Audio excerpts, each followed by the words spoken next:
Welcome back to Traintober. This topic was chosen by another Patreon member as a part of the 5-Minute History series. The Garratt is one of the coolest train designs ever. Yes, I said train, the people who are going to freak out about locomotive to go touch grass. You see it go past and it gives you the absolute fizz. Well, unless you're dead inside and you see a Garratt, you feel sadness, in which case no one can help you.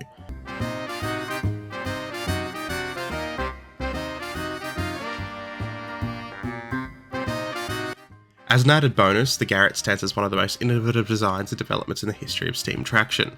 Patented in 2007 by the British engineer Herbert William Garratt, this type of unique articulated choo-choo was designed to tackle the limitations of conventional trains, especially on light rails, sharp curves and steep gradients.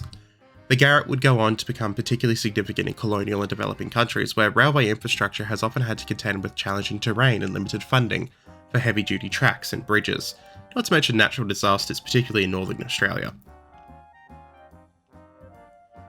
The original concept of the Garratt locomotive emerged from the need for more powerful locomotives that could operate on narrow gauge tracks without exceeding load limits. In traditional steam locomotives, increasing hauling capacity meant increasing the size and weight of the engine, which in turn increased axle loading. This posed a big problem on lighter rail systems, particularly in colonial areas which could not support heavier locomotives without damage or instability. Herbert Garratt's solution was both ingenious and practical, even if it looked a little odd. His design placed a boiler and a cab on a central frame supported at either end by separate engine units, each equipped with its own set of driving wheels, cylinders, and water tanks. In some cases, they even included fuel bunkers. This articulated configuration meant that the weight of the engine was distributed amongst the axles, reducing stress on the track while allowing for a larger and more powerful boiler.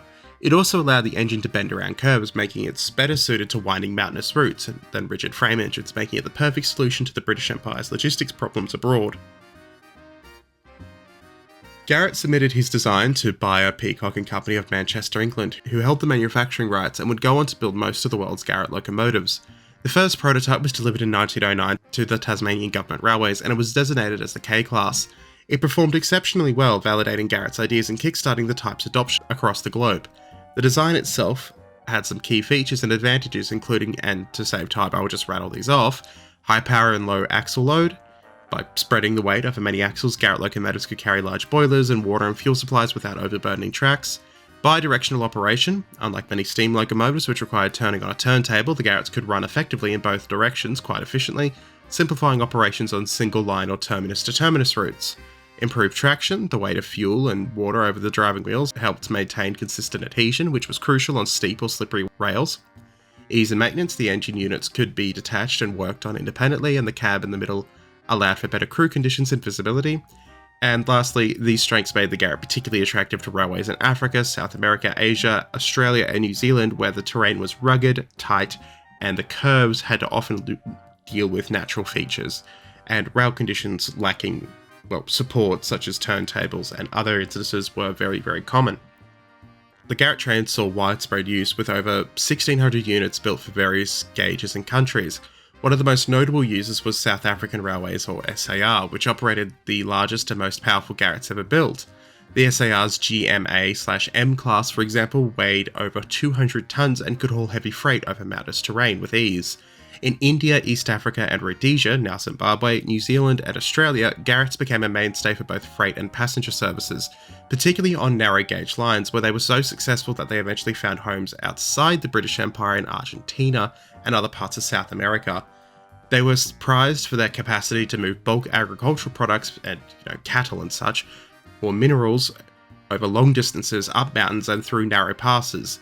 Garratts came in several wheel arrangements depending on gauge and purpose. Common types included the 260-062 or the 482-284 and the 282-282, with variations built to suit particular operational needs and requirements depending on where the choo-choo was headed off to.